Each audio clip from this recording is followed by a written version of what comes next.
Assalamualaikum. Apa khabar pelajar-pelajar? Sudah 2 bulan kita tak berjumpa dalam kelas. Ya, pada hari ini Ustaz nak rakam satu video pelajaran ke-14. Tajuk sembelihan. Yang pertama saya nak terangkan maksud sembelihan pada bahasa dan istilah. Maksud sembelihan pada bahasa ialah memotong.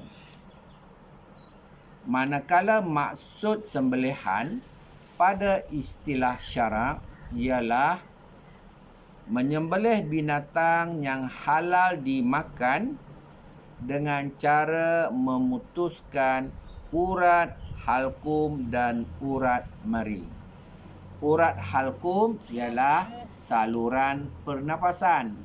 Urat mari itu urat saluran makan dan minum. Sini Ustaz tunjukkan gambar. Gambar. Ni urat halkum. Ya. Yang ni ya, urat mari. Urat halkum ni urat saluran pernafasan. Yang ni urat mari ni, merih ni urat saluran makan dan minum. Di sinilah yang kita nak putuskan ni. Baik, seterusnya hukum sembelihan.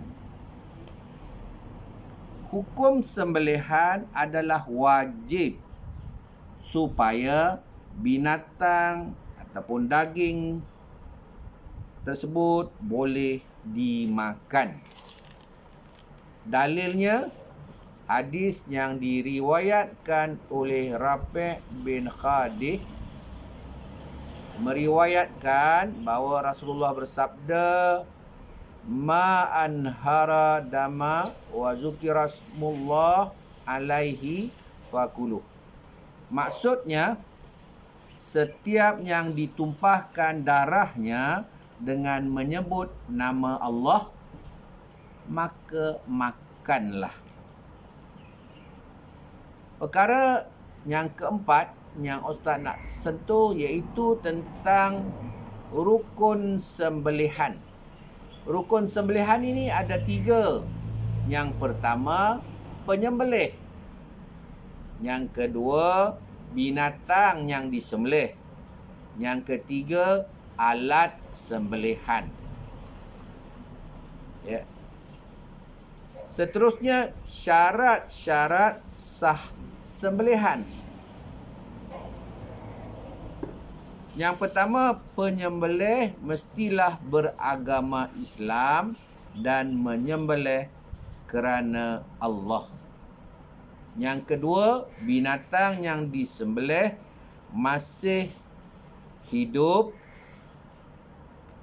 dan binatang yang disembelih itu putus urat halkum dan meri. Syarat sah sembelihan yang ketiga, alat sembelih benda tajam kecuali kuku dan gigi. Persoalannya, setelah awak belajar tajuk tentang sembelihan ni, boleh tak kalau sekiranya Ustaz minta awak sembelih ayam? Boleh tak? Ya.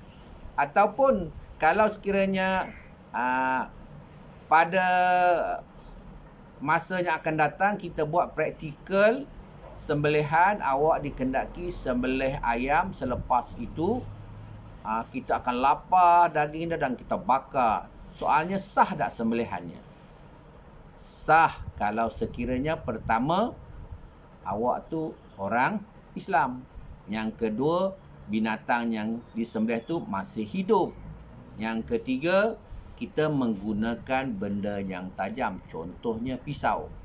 Tapi kalau sekiranya awak guna gigi, awak gigit ayam tersebut dekat leher dia, putus, mati, itu dah tak sah sembelihan tersebut.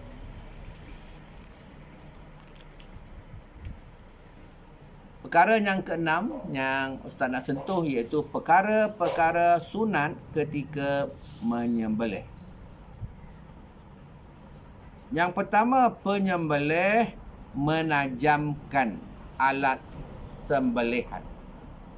Ya, contoh penyembelih setiap kali nak sembelih dia asah tu, tajamkan pisau sembelihan. Yang kedua, sembelihan dilakukan pada waktu siang. Yang ketiga, menyembelih menghadap kiblat. Ketika kita menyembelih tu kita menghadap kiblat. Ini dapat pahala kalau kita buat perkara ni. Binatang yang disembelih. Apa perkara sunat yang perlu kita lakukan iaitu kita membaringkan binatang tersebut di atas rusuk kiri ketika menyembelih. Tak boleh ataupun tak dapat pahala kalau kita sembelih binatang dalam keadaan berdiri. Tak dapat pahala sunat. Ya. Baik. Yang seterusnya, alat sembelihan. Alatan yang tajam, contohnya pisau. Sebelum saya mengakhiri rakaman video ini, saya tinggalkan kerja kepada pelajar. Yang pertama, saya minta awak senaraikan perkara-perkara makruh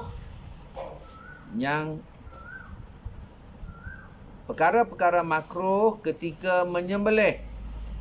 Itu yang pertama. Yang kedua, kamu dikendaki menyenaraikan hikmah sembelihan. Buat dalam nota buku pendidikan Islam. Selain daripada itu, Ustaz juga minta awak baca sekali lagi tajuk ini dalam muka surat 109 hingga 116. Ya, baca balik, faham balik. Ya. Lepas tu jawab soalan penilaian dalam muka surat 116.